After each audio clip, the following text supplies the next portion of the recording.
My parents were married for 55 years. One morning, my mom was going downstairs to make Dad breakfast. She had a heart attack and fell. My father picked her up as best he could and almost dragged her into the truck.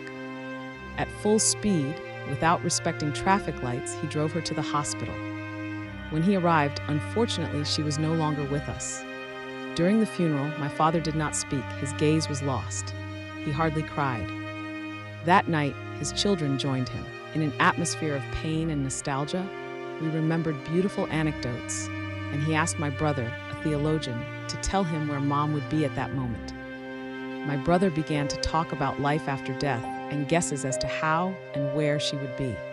My father listened carefully. Suddenly, he asked us to take him to the cemetery. "Dad," we replied, "it's 11 at night. We can't go to the cemetery right now." He raised his voice, and with a glazed look he said, "Don't argue with me. Please don't argue with the man who just lost his wife of 55 years. There was a moment of respectful silence. We didn't argue anymore. We went to the cemetery. With a flashlight, we reached her grave. My father sat down, prayed, and told his children, "It was 55 years, you know? No one can really talk about true love if haven't done life with a person." He paused and wiped his face. "She and I, we were together in the good and in the bad." He continued, "When I changed jobs, we packed up when we sold the house and moved. We shared the joy of seeing our children become parents. Together we mourned the departure of loved ones. We prayed together in the waiting room of some hospitals. We supported each other in pain. We hugged one another each day, and we forgave mistakes." And then he paused and added, "Children, that's all gone, and I'm happy tonight. Do you know why I'm happy? Because she left before me.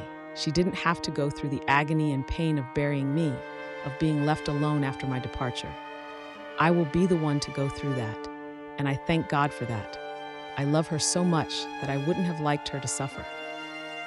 When my father finished speaking, my brothers and I had tears streaming down our faces. We hugged him, and he comforted us. "It's okay. We can go home. It's been a good day." That night, I understood what true love is. It is more than just romanticism and sex. It's two people who stand beside one another, who are committed to one another, through all the good and bad that life throws at you. Peace in your hearts.